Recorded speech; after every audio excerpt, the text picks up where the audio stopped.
Bonjour à toutes et à tous, ma team Kiefer, j'espère que vous allez bien. Aujourd'hui c'est avec grand plaisir qu'on se retrouve pour ce nouveau résumé de l'étape 9 du Tour de France 2022. On va voir justement le profil de l'étape, étape 9 reliant la ville d'Aigle à Châtel-les-Ports-du-Soleil, une célèbre station de ski.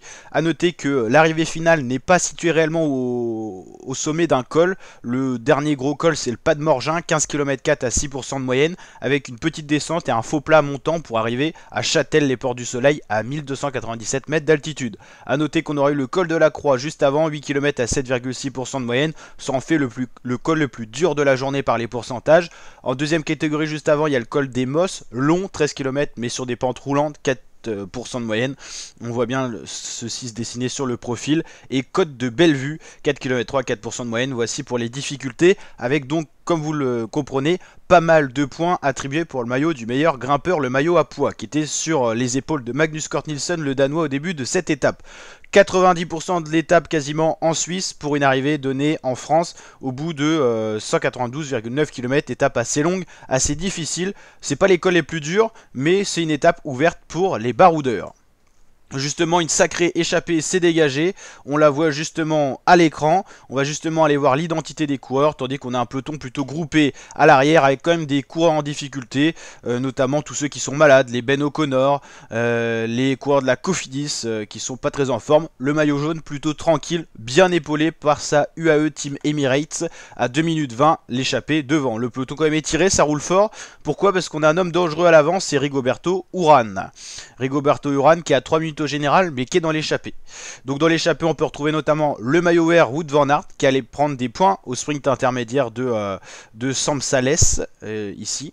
Donc en Suisse, Nils Politt, Luislan Sanchez, Hugo Hull, Bob Jungels, Nils Politt, Luislan Sanchez, Hugo Hull, composent notamment cette échappée. Geschke, Cosnefroy, Guinif, Pierre Latour, Conrad, Gossens, Izagirre, Dombrowski. On retrouve également Thibaut Pinot pour les Français, Warren Barguil également. On retrouve aussi Joey Dombrowski et on en a parlé de Rigoberto Urán, le coureur le plus dangereux. En tout, 21 coureurs dans cette échappée. Voici le profil de l'étape pour le revoir. Rigoberto Urán qui pense bien à s'alimenter, c'est important. Et voici l'échappée. Le premier coureur à avoir été lâché dans l'échappée dans les difficultés, c'est Nils Politt qui était le moins bon grimpeur. Donc il s'est plutôt sacrifié pour l'autre coureur Bora qui était présent dans cette échappée. Thibaut Pinot qui est à l'avant aujourd'hui pour les Français, tout comme Warren Barguil notamment. On peut voir ici d'assez proche les coureurs de l'échappée. Joey Dombrowski, l'Astana qui est juste à droite, qui va essayer de redonner un petit peu de peps à cette équipe Astana en difficulté. Son leader Lutsenko en réelle difficulté, et cette équipe en difficulté déjà depuis 2-3 ans, menacée d'être reléguée en ligue inférieure en dessous des équipes de World Tour. On a Franck Bonamour aussi pour la BNB Hotel Vital Concept. Ici c'est Barguil qui est accompagné de Nils Politt dans l'échappée. La UAE qui roule tranquillement dans le peloton, l'échappée qui se relaye également tranquillement. On a 122 km de l'arrivée, la grande bagarre n'a pas réellement commencé. On arrive dans le premier col de la journée, on l'a dit, assez roulant, il devrait être peu sélectif, on le voit bien. Dans l'échappée ça se relaye bien à l'image de Castrovero, de Pierre Latour notamment. Et donc encore une fois de plus l'échappée qui se relaye bien avec des bons relais de Wout van Aert. Également Warren Barguil qu'on retrouve à l'avant, lui qui est équipier de luxe pour Nairo Quintana au sein de l'Arkea. UAE roule bien aussi, tout le monde est là pour épauler Tadej Pogacar, les rouleurs dans un premier temps, et on verra les grimpeurs plus tard, George Bennett, Rafał Majka prendre des très bons relais pour limiter l'écart peloton échappé et garder le maillot jaune au sein de l'écurie UAE. On rappelle que, donc ici c'est Romain Bardet à l'image, l'écart qui séparait le maillot jaune de Rigoberto Urán qui est dans l'échappée, c'était 3,24 au début de l'étape. Donc là pour l'instant Rigoberto Urán dans cette étape est quasiment maillot jaune virtuel.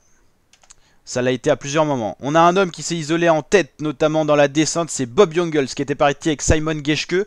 Geschke de la Cofidis a préféré se relever, mais Bob Jungels poursuit l'effort. Il a réussi à mettre 2,25 au poursuivant, c'est-à-dire tous les autres coureurs de l'échappée quasiment. Barguil, Van Aert...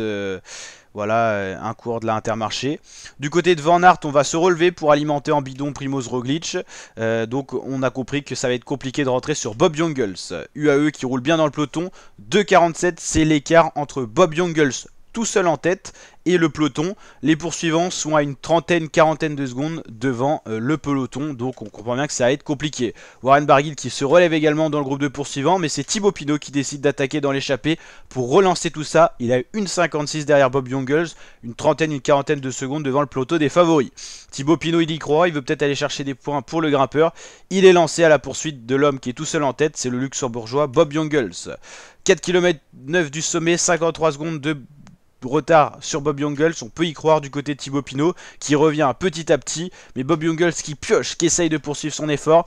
20 secondes, c'est l'écart Jungels-Pinot au sommet de la dernière difficulté du jour. On va basculer dans une petite descente pour remonter sur un faux plat pour aller vers Châtel. Les poursuivants, c'est un groupe de 2, on va bientôt les voir à l'écran. C'est ces deux-là, ils sont en 3ème position. En gros, il y a Jungels tout seul en tête. Pinot à 20 secondes de retard, 25 secondes même dans la descente, il repère un peu. Et Castrovero Verona, un duo d'Espagnols à 40 secondes de l'homme de tête, mais une vingtaine de secondes de Thibaut Pinot.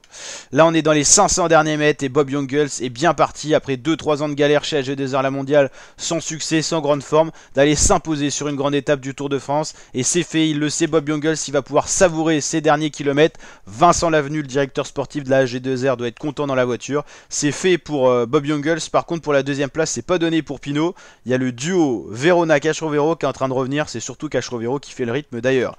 Bob Jungels qui va aller s'imposer petit à petit, ça va le faire, même si la pente est encore un peu dure, on a du 7% sur cette pente finale. Bob Jungels gagne après des années de galère, je crois qu'il n'a pas gagné de grande course chez AG2R La Mondiale, il apporte une nouvelle victoire à AG2R La Mondiale sur ce Tour de France, c'est la première sur ce Tour de France, mais il y en a une des années précédentes, notamment avec Lilian Calmejane, si je dis... Non, c'était pas Calmejane, c'était un Nance Peters plutôt qui avait apporté une victoire il y a pas si longtemps que ça sur le Tour de France. S'il y en a qui sont plutôt bons dans les dates, n'hésitez pas à nous dire c'était quand que Nance Peters avait gagné une victoire pour AG2R.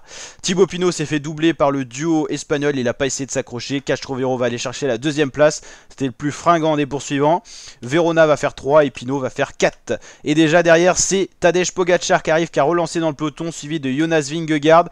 Pas de grosses cassures, pas de gros écarts, mais Pogacar assume encore sa supériorité dans la hiérarchie des leaders. Guérin Thomas suivi d'Adam Yates derrière, le groupe des favoris. Bardet, Gaudu pour les Français, Caruso. Là on a peut-être Sepkus, Quintana, Enric Mas, Adam Yates là. Et un peu plus loin derrière d'autres leaders tels que Vlasov qui n'ont pas perdu tant de temps que ça aujourd'hui. On va aller checker le classement pour bien comprendre tout ce qui s'est passé aujourd'hui. Bob Jungels s'impose, le luxembourgeois. C'était depuis 2011 qu'un luxembourgeois n'avait pas gagné sur le Tour de France une étape. C'était Andy Schleck. Castrovero fait 2, Verona fait 3, 22-26 secondes. C'est pas si loin que ça de Bob Jungels. Pinot 40 secondes qui s'est un peu écroulé après. Pogacar avec Vingegaard, ils arrivent dans le même temps, ils ont gagné 3 secondes sur le groupe des leaders, Thomas, Yates, Mats, Quintana, Caruso, Bardet, Gaudu, Roglic, Pidcock qui perd un peu de temps, Lutsenko qui repère encore un peu de temps, c'est habituel maintenant, il n'est pas très en forme, Luis Menchez pour Intermarché perd quand même pas mal de temps sur le groupe des leaders, Vlasov aussi quand même, en finale. On retrouve Barguil un peu plus loin, Bonamour qui était dans l'échappée, Chris Froome pas en grande forme et tout ça. Et au niveau du général, on va aller checker ça. Pogacar reste bien sûr maillot jaune. 39 secondes d'avance sur Vingegaard, Guérin Thomas 3ème, pour l'instant le podium provisoire du tour. Adam Yates, Gaudu, Bardet, 2 coureurs dans le top 10, ça fait quand même français, ça fait quand même plaisir pour le drapeau français, le drapeau tricolore sur ce Tour de France à domicile. Pidcock, Enric Mas, Nelson Poles et Nero Quintana pour finir ce top 10. Roglic un peu plus loin, en montagne il devrait pouvoir regrappiller des positions. Vlasov, Parepin, Caruso, Lutsenko, là c'est plus loin derrière, Jungels, Menchez, Madouas, McNulty ou encore Conrad pour finir ce top 20. Le maillot vert, il est assis quand même largement sur les épaules de Wout van Aert. C'est plutôt large hein, l'avance sur Jacobsen et Pogacar qui est pas loin, à force de gagner des étapes. Meilleur grimpeur, ça a changé d'épaule, c'est plus Magnus Cort Nielsen, mais c'est Simon Geschke, un maillot pour la Cofidis qui va les consoler après l'abandon notamment de Guillaume Martin, cas Covid positif. Donc voilà, Bob Jungels qui a un point de retard, il pourra en faire un objectif, et Pinot pas si loin que ça pourrait être un objectif pour Thibaut. Le meilleur jeune, c'est Pogacar qui a le maillot, mais c'est Pidcock qui le porte, vu que Pogacar porte le maillot le plus important qui est le maillot jaune. Le classement par équipe, toujours dominé par Ineos Grenadier, 1 minute d'avance sur Jumbo et 9 minutes sur UAE Team Emirates, hein, les deux grosses écuries Ineos Jumbo qui sont devant. Et le super combatif de l'étape, ça a été Thibaut Pinot qui a été élu pour avoir attaqué et essayer de revenir sur Bob Jungels. Ça aurait également pu être Bob Jungels, hein, le le plus combatif. J'espère que ce résumé vous a plu pour cet état 9. Si c'est le cas, n'hésitez pas à liker la vidéo, le petit pouce bleu qui fait plaisir, à vous abonner, activer la cloche pour suivre le Tour de France sur la chaîne YouTube, notamment tous les résumés d'étapes disponibles sur la chaîne YouTube.